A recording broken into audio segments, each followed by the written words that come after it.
CSAT maths లో syllabus ఏంటి first చూద్దాం.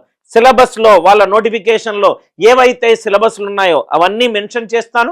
Second phase of our video ఏంటంటే ఉన్న టాపిక్లలో హై ఫ్రీక్వెన్సీ టాపులు ఏంటి, జాబ్ కొట్టడానికి మనం ఏ టాపిక్లు ఎక్కువగా కాన్సన్ట్రేట్ చేయాలి, అది సెకండ్ ఫేజ్. థర్డ్ ఏం చేస్తానంటే మీకు గత కొన్ని సంవత్సరాలుగా ఏ ఏ టాపిక్లు ఎన్నెన్ని క్వశ్చన్లు వచ్చాయని టేబుల్ చూపెడతాను. ఈ మూడు చక్కగా చూడండి సార్, మీకు ఒక ఇంపార్టెంట్ ఇన్ఫర్మేటివ్ వీడియో. నవ్వు ఇక్కడ చూడండి sir, UPSC CSAT maths syllabus మనం చూద్దాం. ఈ సిలబస్ కి సంబంధించి మనకు పూర్తిగా నోటిఫికేషన్ లో రాశారు. నోటిఫికేషన్ లో ఉన్న అన్ని డేటా పాయింట్స్ ని తీసుకుంటున్నాను. జనరల్ గా మనకు సిసాట్ పేపర్ లో నంబర్ సిస్టమ్ చాలా ఇంపార్టెంట్. నంబర్ సిస్టమ్ లో స్పీడ్ క్యాల్కులేషన్ చాలా ఇంపార్టెంట్. దాని తర్వాత యూనిట్ డిజిట్ చాలా యూనిట్ డిజిట్ మీద చాలా ఎక్కువ క్వశ్చన్లు వచ్చాయి. దాని తర్వాత ఎల్సిఎం హెచ్సిఎఫ్ చాలా ఇంపార్టెంట్. ఫ్యాక్టర్స్ చాలా ఇంపార్టెంట్. హైయెస్ట్ పవర్స్ చాలా ఇంపార్టెంట్. ట్రైలింగ్ జీరోస్ చాలా ఇంపార్టెంట్. సిరీస్ రిలేటెడ్ ప్రాబ్లమ్స్ అది కూడా చాలా ఇంపార్టెంట్. అట్లా పలు రకాల సబ్ టాపిక్స్ మనకు నంబర్ సిస్టంలో ఉన్నాయి. నంబర్ సిస్టమ్ని మాత్రము మీరు మిస్ కావద్దు సార్. నంబర్ సిస్టంలో ప్రత్యేకంగా మనకు చూస్తే ఆ నంబర్ సిస్టమ్ అనేది మెయిన్ టాపిక్ తీసుకుంటే దాంట్లో ఇంపార్టెంట్ సబ్ టాపిక్ ఏంటంటే HCF and LCM.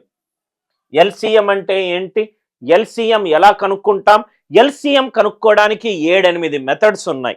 7-8 methods. Highest power of common prime base method తెలిసి ఉండాలి. దాని తర్వాత ఆ నంబర్లో ఉన్న హైయెస్ట్ నంబర్ యొక్క మల్టిపుల్ తెలిసి ఉండాలి.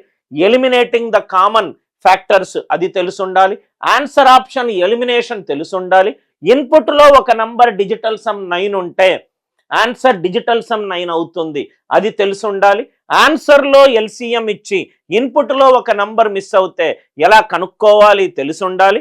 కొన్ని వరుస సహజ సంఖ్యలు ఇచ్చి ఎల్సిఎం కనుక్కోమంటే ఎలా అని తెలిసి ఉండాలి. కోప్రైమ్కి ఎల్సిఎం ఎలా అవుతుందో తెలిసి ఉండాలి. LCM model 1 positive remainder same అయినప్పుడు, నెగటివ్ రిమైండర్ సేమ్ అయినప్పుడు, కొన్ని స్టెప్స్లో నెగటివ్ రిమైండర్ సేమ్ అయినప్పుడు, స్టెప్స్లో నెగటివ్ రిమైండర్ కూడా సేమ్ కానప్పుడు ఈ మోడల్స్ అన్నీ మనకు తెలిసి ఉండాలి.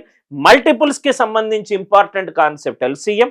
హెచ్సిఎఫ్ ఫ్యాక్టర్ అంటే ఏంటి, హెచ్సిఎఫ్లో కూడా 6-7 మోడల్స్ ఉన్నాయి హెచ్సిఎఫ్ కనుక్కోవడానికి, including answer option elimination. HCF మామూలు నంబర్లకు ఎలా కనుక్కోవాలి, కోప్రైమ్ నంబర్స్కి ఎలా కనుక్కోవాలి, పవర్స్ ఇచ్చినప్పుడు ఎలా కనుక్కోవాలి, ప్యాటర్న్ బేస్డ్ ప్రాబ్లమ్స్లో హెచ్సిఎఫ్ ఎలా కనుక్కోవాలి, HCF related word problems, LCM related word problems మనకు ఎక్కువగా సిసాట్లో కనబడతాయి.